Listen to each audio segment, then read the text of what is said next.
On my 68th birthday, I thought I had everything a man could want at one table, until my granddaughter tugged my sleeve and whispered, "Grandpa, don't let her see me cry." Moments later, she reached for a second slice of cake, and my daughter-in-law backhanded her across the face hard enough to knock her glasses off, while my own son sat there refilling his coffee like nothing had happened. I looked at the red mark blooming on that little girl's cheek, and something in me that had been quiet for 2 years finally stood up. I set down my fork. I said, "Get your hands off my granddaughter and get out of my house." I had no idea that night was only the first thread of something much bigger. Before we go any further, thank you for sitting with me a while. It means more than you'll ever know. Drop a comment and tell me where you're joining from tonight. Son, daughter, friend, whoever's listening, I like knowing who's out there. And one quick note before we start. This story contains fictional elements crafted for the purpose of storytelling, and any resemblance to real people or places is coincidental. But the lesson inside it is real, and I hope it stays with you. The smell of pot roast had filled the house since noon, and I'd spent most of that Saturday telling myself it was going to be a fine evening. 68 years old, and my wife Dorothy would have turned the whole thing into an event. She'd have hung the paper lanterns from the porch rail, made her buttermilk pie, had our granddaughter Ivy help stir the icing with a wooden spoon twice her size. But Dorothy had been gone 19 months by then, and the cake on my counter that evening had come from a bakery box that my daughter-in-law Meredith set down without so much as looking at me. I told myself it didn't matter. A cake is a cake. There were 7 of us around that table. Me at the head, where I'd sat since 1987. My son Curtis across from his wife Meredith. My neighbor Walt Pruitt 2 seats down with his hearing aid whistling every time the air conditioner kicked on. My sister-in-law Doris visiting from Macon, and Ivy, my granddaughter, 7 years old, sitting close enough to me that her shoulder pressed against my arm the whole meal. She had her mother's dark hair and her grandmother's exact laugh, a laugh that used to make Dorothy's whole face light up when she heard it coming from the next room. Ivy had been quiet since Curtis and Meredith walked in the door that afternoon, quieter than a kid her age should be. She kept close to me the way a plant leans toward a window, like I was the only source of something she needed and couldn't name. I noticed it. I told myself I was noticing too much, that grief makes a man see shadows where there aren't any. That was the lie I'd been telling myself for the better part of a year. "Grandpa," she whispered partway through dinner, her mouth close enough to my ear that I could smell the grape juice on her breath. "I made a wish for you when we lit the candles." I looked down at her small, serious face. "Is that right? What'd you wish for, sweetheart?" She thought about it the way she thought about everything, with the gravity of a much older person. "I wished you'd never go to heaven like Grandma." Something closed around my chest like a fist. I put my arm around her thin shoulders and pulled her against my side. "That's a fine wish, baby girl. I'm not going anywhere." Dinner rolled on the way dinners do, plates passing. Walt telling the same story about the buck he'd seen crossing Route 9 that he'd told at 3 different Thanksgivings. Doris asking Curtis about his job at the plant. Meredith was in fine form that night, laughing loud at Walt's jokes, complimenting Doris's earrings, resting her hand on Curtis's forearm every time she wanted the table's attention redirected toward her. She was good at that. The performance of a woman who loved her family. I had watched her do it for 6 years and I'd almost let myself believe it. What I also watched, because by then I couldn't stop watching it, was the way she looked at Ivy when she thought no one was paying attention. Or rather, the way she didn't look at her. My granddaughter existed at the edge of that woman's vision, the way a piece of furniture does. Acknowledged only when she was in the way. It was Ivy who reached for the cake first, stretching across her plate for a second slice, with the innocent greed of a 7-year-old at her grandfather's birthday party, and her elbow caught her water glass. It didn't even break. It just tipped, sent a thin stream across the tablecloth, nowhere near anyone's lap, nothing that a napkin in 30 seconds wouldn't fix. "Ivy." Meredith's voice cracked across the table like something snapping. "I'm sorry, I didn't." She was already up out of her chair. Her hand moved fast, and the sound of it, flesh against a child's face, was the loudest thing I have ever heard in my own dining room. Ivy's glasses flew off her face and skidded across the table into the gravy boat. Her head snapped sideways hard enough that she nearly went out of her chair. Every fork in that room stopped moving. Walt's hand froze around his tea glass. Doris made a small sound in her throat and put her napkin to her mouth. Curtis, my own son, looked at his daughter's face, at the mark already rising red and furious on her cheek, and he reached for the coffee pot and topped off his mug like he was reaching for the salt. Ivy didn't cry. That was the thing that split me open worse than the sound of the slap itself. A 7-year-old girl, struck across the face at her grandfather's birthday party, and she didn't cry. She pressed the back of her hand to her cheek, slow and careful, the way you test a stove burner to see if it's still hot, like she already knew the answer and was just confirming it. Then she turned, not toward her mother, not toward her father, and she got up out of her chair and came around the table to me. She pressed her face into my side and wrapped both arms around my ribs and held on like I was the last solid thing in a house that was tilting. I looked at Meredith across that table, across the birthday cake, with its 68 candles half lit and smoking, across the water soaking into Dorothy's good lace tablecloth, the one she'd bought in Savannah the year we got married. My heart was slamming against my ribs, but my hands, resting flat on the table, were dead still. I pushed my chair back. I stood up. When I spoke, my voice came out low, flat, and quieter than anything else that had happened in that room all night. "Get your hands off my granddaughter," I said, "and get out of my house." Meredith's mouth fell open like she'd been slapped herself. "Warren," she spilled water on a $200 tablecloth. "She needs to learn, get out." She looked at Curtis, waiting for him to say something, anything. My son opened his mouth. He looked at his wife. He looked at me. He looked at his daughter, still pressed against my side with her glasses missing and a handprint rising on her face, and he said nothing. He picked his coffee mug back up and took a long, slow sip, and the sound of the wall clock in the hallway was the loudest thing left in the room. Doris gathered her purse without a word. Walt stood, put one hand on my shoulder for just a second, the way men my age do when we don't have the words for what we mean, and followed her out. Meredith left last, her heels sharp against the hardwood, all the way to the front door. Not one more word out of her. I carried Ivy upstairs myself that night, even though my knees had been arguing with me since Easter. I sat on the edge of her bed, the same bed her father had slept in as a boy, and looked at the mark on her cheek, already going the deep color it would stay for days. "Does it hurt, sweetheart?" I asked her, keeping my voice steady. She touched her own cheek, testing it. "It's okay, Grandpa. It happens sometimes." 2 words, "it happens," said the way a 7-year-old should talk about rain, or a skinned knee, or losing at checkers.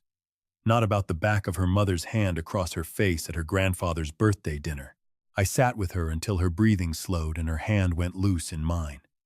Then I went downstairs and I found Curtis standing in the kitchen with his back to me, staring out the window over the sink at nothing. "How long?" I asked him. "How long has that been happening in my grandchild's life?" He didn't turn around. "It's not what you think, Dad. Meredith's under a lot of pressure. Work, the house.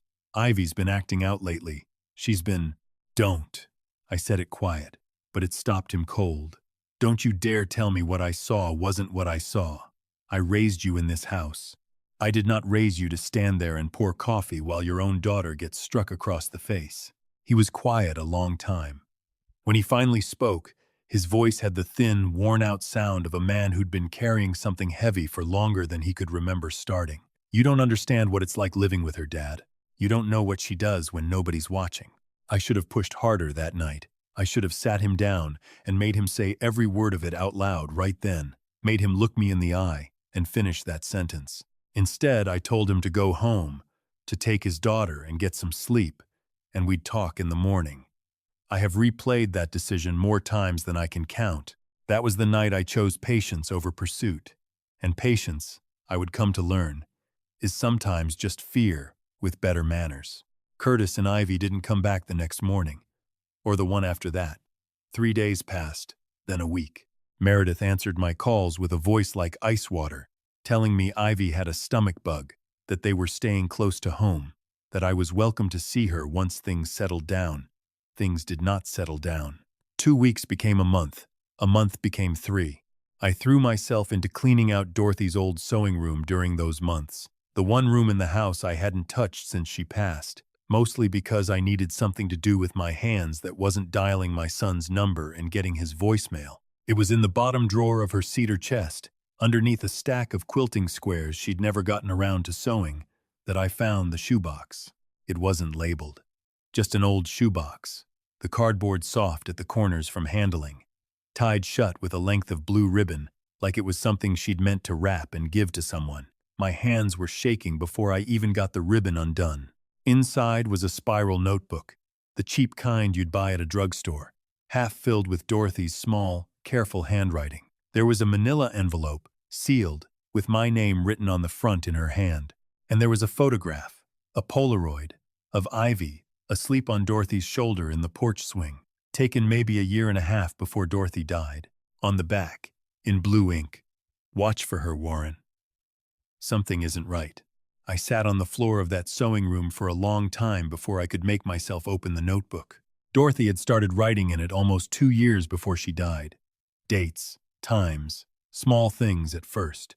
Ivy flinching when Meredith raised her voice on the phone. Ivy hiding half her dinner in a napkin and asking Dorothy not to tell her mother she wasn't hungry. A bruise on the back of Ivy's arm in July that Meredith explained away as a fall from the swing set, except Dorothy had written underneath it, in different ink, added later, "There is no swing set at their house." I checked. Page after page of it. Small observations building into something Dorothy clearly saw coming together long before she ever said a word to me. Near the back of the notebook, in handwriting that had gotten shakier, from the last months when the cancer had really taken hold of her, there was one final entry.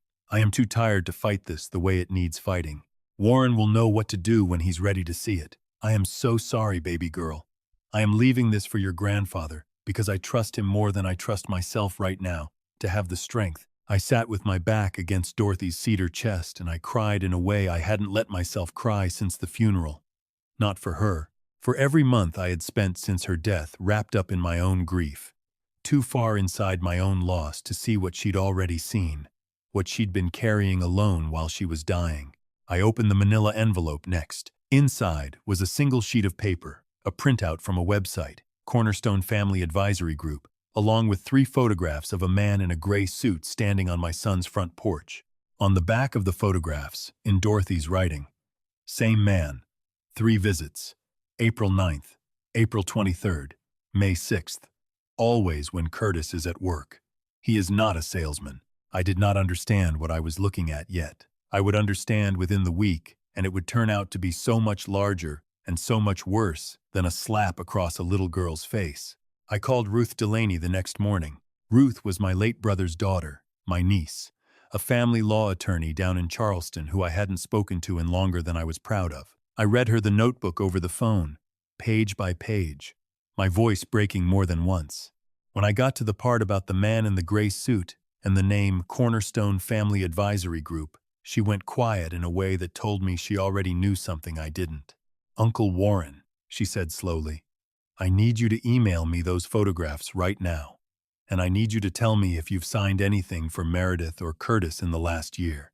Any paperwork, any forms, anything at all." "No," I said. "Nothing." "Why?" "Because Cornerstone Family Advisory Group isn't a family service. I've dealt with them before, in a case 2 years ago. They're a private evaluation firm. Attorneys hire them to build a paper trail when a family member is trying to get power of attorney or guardianship over an elderly relative. They send someone in disguised as a wellness check, a courtesy visit, whatever story fits. They ask questions about memory, medication, finances, whether the person seems confused or forgetful. Then they write up a report. The floor of that kitchen felt like it tilted under me. "You're telling me somebody's been sending a man to evaluate whether I'm losing my mind. I'm telling you that's exactly what it sounds like. And I'm telling you it usually doesn't happen unless somebody's already filed, or is about to file, a petition in court." "Guardianship," I said. The word came out of my mouth like something rotten. "If a judge grants it, whoever's named guardian gets legal control over your finances, your medical decisions, where you live, all of it. You'd lose the right to make those choices for yourself." Ruth's voice had gone hard, the voice I imagined she used in a courtroom. "Uncle Warren, who would benefit if you were declared incompetent?" I thought about my house, paid off free and clear since 2003. I thought about the life insurance policy Dorothy and I had built up over 4 decades. The small nest egg in my savings account that I'd been planning to leave split between Curtis and Ivy when I was gone. I thought about every time in the last year Meredith had shown up at my door with takeout, sat across from me asking gentle, patient questions about whether I'd been keeping up with my pills, whether I ever felt confused, whether I'd thought about maybe it being time to consider some help around the house. "She's been auditioning me," I said, "for a role I didn't know I was playing." Ruth didn't waste another day. She drove up from Charleston that Friday, and we sat at my kitchen table with Dorothy's notebook and the photographs spread out between us like evidence in a trial, which, as it turned out, was exactly what they were about to become. Ruth made calls. She had a colleague pull county court filings. And there it was, filed 6 weeks earlier, and still pending a hearing date. A petition for guardianship. Meredith Coleman as petitioner, alleging that Warren Coleman, age 68, exhibited signs of cognitive decline consistent with early-stage dementia and was no longer capable of safely managing his personal or financial affairs. Attached to the petition, as supporting documentation, was a professional evaluation report from Cornerstone Family Advisory Group. I read that report at my own kitchen table with my niece sitting across from me, and every single thing in it was a lie built out of half-truths twisted sideways. It cited an occasion where I'd supposedly forgotten Ivy's birthday, which never happened. I had the card I'd bought her sitting in my desk drawer for 3 weeks before the actual date. It cited repeated confusion regarding medication schedules, based on a single conversation where the man in the gray suit had asked me to name all my prescriptions off the top of my head, and I'd had to go check the bottles, which any 68-year-old man with 4 different pills would do. It cited social withdrawal and signs of depression following the death of his spouse, which was true. I had been withdrawn, and I had been grieving, and somehow that ordinary human sorrow had been repackaged as evidence I couldn't be trusted to run my own life. "This is thin," Ruth said, tapping the report with one finger. "This is a story built to fit a conclusion someone already wanted. But thin doesn't mean harmless, Uncle Warren. Judges grant these more often than you'd think, especially if the petitioner shows up alone and the respondent doesn't show up prepared." "Then I'll show up prepared," I said. What we didn't understand yet, what took another 10 days of digging to surface, was the second half of it. Ruth's colleague, running a deeper search on the guardianship attorney representing Meredith, found something that changed the whole shape of the case. That attorney, a man named Gerald Fitch, had represented Meredith once before, 4 years earlier, in a matter that had nothing to do with me. It had to do with her first husband's estate before she ever met my son. A judge in that case had specifically noted, in the written record, concerns about Meredith's handling of funds belonging to her elderly father-in-law from that marriage, a man who had died 8 months after a guardianship was granted in her favor, his estate settled and dispersed before any of his other children even knew he'd passed. I sat with that for a long while. This wasn't a woman who'd had one bad night at my birthday table. This was a pattern. My granddaughter was not collateral damage in a marriage under strain. She was living in the house of a woman who had done this before, to another old man who never got the chance to defend himself. I drove to Curtis's house the next afternoon, and I did not call ahead. He answered the door alone, Meredith's car gone from the driveway. He looked older than I remembered, hollowed out around the eyes, in a way that had nothing to do with age and everything to do with exhaustion. "Dad," he said, "you shouldn't be here. I know what she's doing to me, Curtis. The guardianship petition, the man from Cornerstone. I know all of it. And I need you to tell me right now whether you knew, or whether this is one more thing you've been standing there watching happen with a coffee cup in your hand." He didn't answer right away. He stepped back and let me into the front hallway, and from somewhere upstairs I could hear Ivy's voice, quiet, talking to herself the way children do when they're playing alone. "I found out 3 weeks ago," he finally said, and his voice cracked clean down the middle. "I found the paperwork in her car. I confronted her, and she told me if I said anything to you, or if I tried to leave, she'd make sure I never saw Ivy again. She said she'd tell a judge I was the one who hit her, that I'd hurt Ivy, and she had witnesses who'd back her up, people from her side of the family who'd say whatever she told them to say. Dad," she doesn't yell. She doesn't threaten in a way you can record or prove. She just tells you, very calm, exactly what she's going to take from you if you don't do what she wants. And you believe her, because you've already watched her do smaller versions of it for years. So you let her hit your daughter, I said, because you were afraid of what she might say about you. Curtis put his face in his hands. I hate myself every single day for it. I keep telling myself I'm protecting Ivy by staying close enough to watch, that if I leave she gets full custody and it gets so much worse. I don't know if that's true anymore. I don't know anything anymore, Dad. Then it's time you knew something, I said. Because I have your mother's handwriting telling me exactly what your daughter has been going through for 2 years, and I have a woman about to take my house, my savings, and my say over my own life, and I am done being a man who watches things happen. I asked him for one thing that day. I asked him to let me take Ivy to my house for the weekend, the way I used to every other Saturday before all of this started, and to say nothing to Meredith about what I knew. He agreed, mostly, I think, because some part of him was relieved somebody else had finally decided to act. Ivy came to me that Saturday with a backpack, half-packed by her father, and a stillness in her that broke my heart fresh every time I looked at her. We spent the first hour of that visit just sitting on the porch swing, the same one in Dorothy's Polaroid, and I let her talk when she wanted to, and said nothing when she didn't. It was late in the afternoon, while we were shelling peas from my garden into a bowl between us, that she said, without looking up, Grandma used to write things down. Did you know that? In her notebook. She told me once it was so nobody would forget. My hands went still over the bowl. What things, baby girl? Just things. Like when Mommy got mad. Grandma would ask me questions after, real quiet, and write in her book. She told me it was our secret and that someday it would help. Ivy looked up at me then, her dark eyes so much like Dorothy's, it stole the breath out of my chest. Did it help, Grandpa? Is that why you found it? Yes, I told her, and my voice came out rougher than I meant it to. That's exactly why I found it.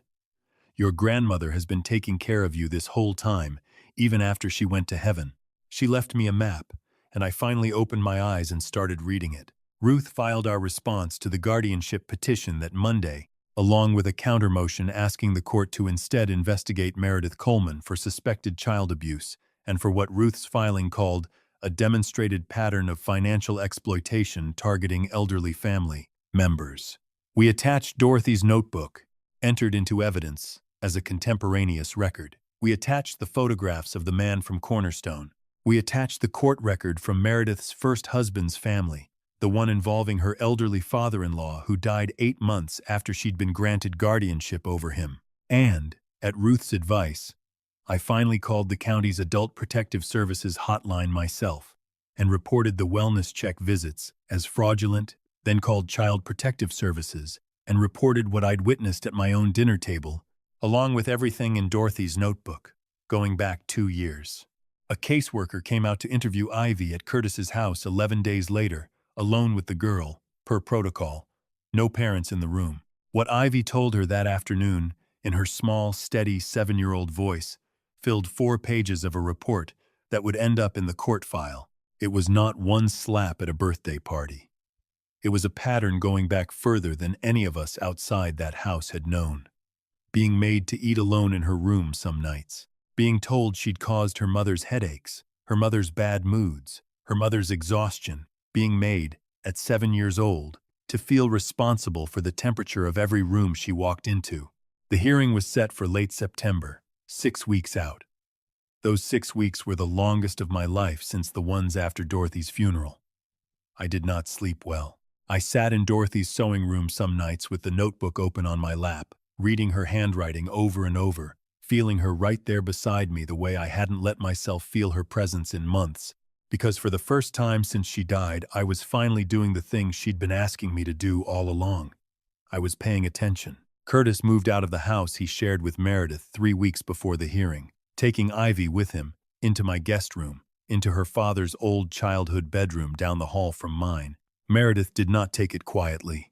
She called my house at all hours those first few nights, alternating between threats and a strange, brittle sweetness, telling me I was a bitter old man poisoning my son against her, telling me she'd make sure I never saw Ivy again once the guardianship went through, telling me, in the same breath, that she loved that little girl more than anything in the world.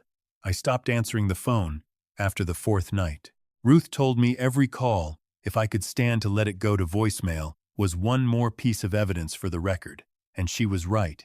And I let the recordings run, and some of what got said on those messages made the caseworker's report look almost gentle by comparison.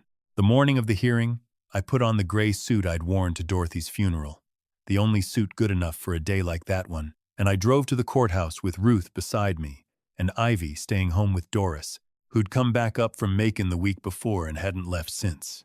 The courtroom was smaller than I'd imagined, wood-paneled, half-empty on a Wednesday morning. Meredith sat across the aisle with her attorney, Gerald Fitch, dressed sharp and composed. And for one long moment, when our eyes met across that room, I saw something flicker across her face that I hadn't seen at my dinner table or on any of those late-night phone calls, something close to fear. The judge, a woman named Patricia Ainsworth with silver hair pulled back tight and reading glasses she kept pushing up her nose, worked through the guardianship petition first, methodically, and by the time Ruth finished cross-examining the man from Cornerstone Family Advisory Group about his methodology, about the fact that he held no medical license and had never once administered a formal cognitive assessment, despite his report using the phrase consistent with early cognitive decline 4 separate times, Judge Ainsworth's expression had gone from neutral to something considerably colder. She read Dorothy's notebook into the record herself, in her own voice, page after page, and I sat there in that courtroom and listened to a stranger read my dead wife's private grief out loud, and I did not look away once. When she got to the final entry, the one where Dorothy wrote that she trusted me to have the strength when I was ready to see it, Judge Ainsworth stopped reading for a moment and looked up over her glasses, first at me, then, for a long, deliberate second, at Meredith. The guardianship petition was denied before lunch, the judge calling it, in her written order, unsupported by any credible medical evidence and suspicious in its timing and construction. The Adult Protective Services investigator, present in the courtroom that morning, stated on the record that a formal fraud referral was already underway regarding Cornerstone Family Advisory Group's business practices, my case being the third similar complaint they'd received that year alone. The custody matter took longer, stretched across 3 separate hearings over the following 2 months, with the Child Protective Services report, the caseworker's testimony, and Ivy's own recorded interview all entered as evidence. In the end, Judge Ainsworth granted Curtis full physical custody, with Meredith allowed only supervised visitation pending completion of a court-ordered parenting evaluation and anger management program, conditions she has, as of the writing of this, not yet met. I want to tell you the ending was simple after that. It wasn't. Not entirely. Curtis carries a weight I don't know if he'll ever fully set down, the weight of every month he stayed quiet, and some nights I still hear him on the back porch late, talking to nobody, working through something he hasn't found words for yet. I've told him what I believe to be true, that fear is not the same thing as choice, and that a man who finally acts is not erased by the months he spent afraid. He is learning to believe that. Slowly, I am learning to forgive myself the same way. For every month I spent so wrapped in my own grief that I nearly missed the map my wife left me. But some things did turn out simple and good, and I hold on to those hard. Ivy sleeps down the hall from me now, in her father's old room, and some nights I still get up and check on her the way I used to check on Curtis when he was small, just to hear her breathing steady in the dark. She laughs, Dorothy's exact laugh, more often now, that same sound that used to fill this house, and some evenings when I hear it drifting up the stairs I have to stop what I'm doing and just stand there and let it wash over me. We got her a dog in October, a scruffy brown mutt from the county shelter that she named Biscuit, and the two of them are near inseparable, that dog trailing her from room to room like a shadow with a heartbeat. Watching my granddaughter run across the backyard with that animal at her heels, laughing so hard she has to stop and catch her breath, is the closest thing to pure, uncomplicated joy I have witnessed since before Dorothy got sick. On the 1-year anniversary of that birthday dinner, Curtis and Ivy and I sat together at the same table, Dorothy's lace cloth back on it, clean and pressed, and we lit candles for a cake Ivy had helped me bake herself, from scratch, using Dorothy's recipe card in her looping handwriting. Ivy blew them all out in one breath and told me she'd made a wish, And this time she told me exactly what it was, without me having to ask. "I wished Grandma knows we're okay now," she said. "I wished she knows you found her notebook." I had to leave the table for a minute after that. I went out to the porch, to the swing, and I sat there, in the October evening, with the light going gold and long across the yard, the same way it had in that old Polaroid. And I said it out loud, to Dorothy, to the empty yard, to whoever or whatever was listening. "We did it, Dot," I said. "I found it. I finally opened my eyes. I waited too long. That's a truth I will carry the rest of my life."